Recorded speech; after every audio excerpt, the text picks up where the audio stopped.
High friends, good morning. Welcome back to my channel Mallika লাইফস্টাইলে তোমাদের সবাইকে স্বাগত। দেখো, সকাল সকাল ঘুম থেকে উঠে পড়েছি, আর উঠেই দেখি আকাশ মেঘে ভরে আছে আর চারিদিকটা পুরো অন্ধকার হয়ে আছে। দেখে মনেই হচ্ছে না যেন সকাল হয়েছে, মনে হচ্ছে যেন বিকেল হবে।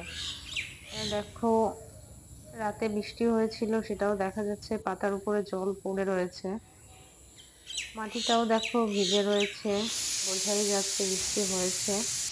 ভাবলাম চলো সকালবেলার এই সুন্দর দৃশ্যটা দিয়েই তোমাদের সঙ্গে আজকের দিনটা শুরু করি। দেখো, আকাশে মেঘ পুরো ভর্তি। মাঝে মাঝে এরকম দৃশ্য বেশ ভালোই লাগে, বলো। দেখো, সকালবেলায় আমার প্রথম কাজ, ছাতা নিয়ে বেরিয়ে গেছি। এবার কি করছি, ঘর ঝাড় দেওয়া শুরু করে দিয়েছি।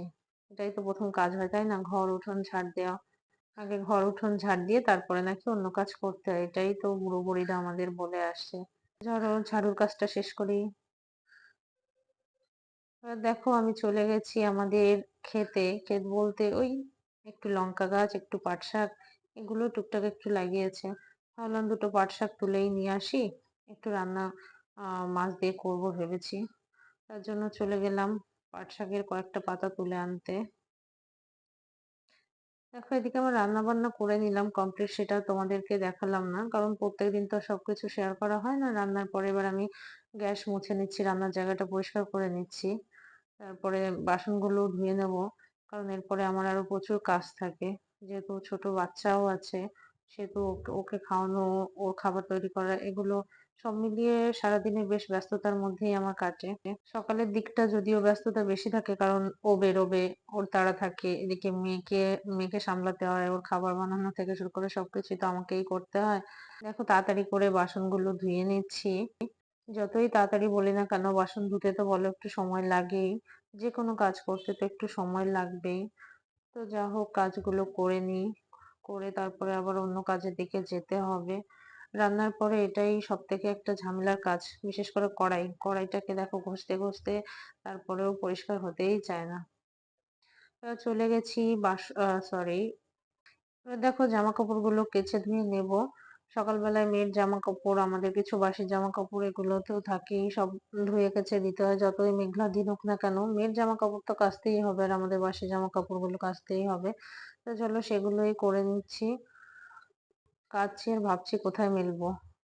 দেখো, ওদিকে মেয়েকে খাওয়াতে বসে গেলাম।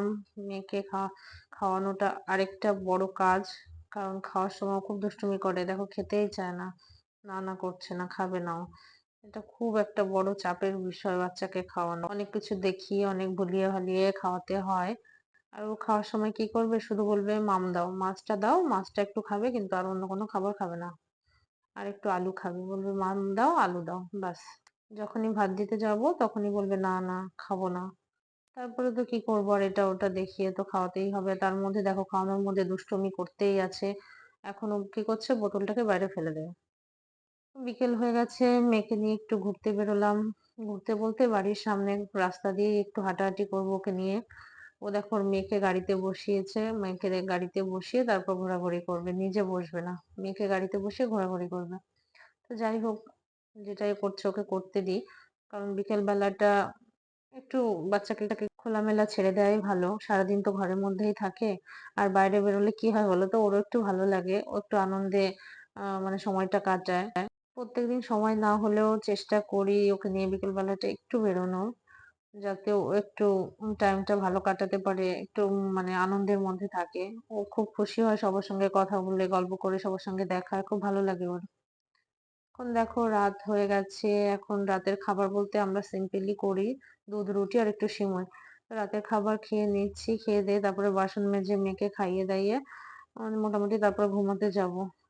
তো আজকের ব্লগটা এই পর্যন্তই, দেখা হবে পরের ব্লগে। ততক্ষণে তোমরা ভালো থেকো, সুস্থ থেকো, আর আমার চ্যানেলটা যদি তোমাদের ভালো লেগে থাকে তবে অবশ্যই একটা লাইক, কমেন্টস এবং অবশ্যই সাবস্ক্রাইব করো।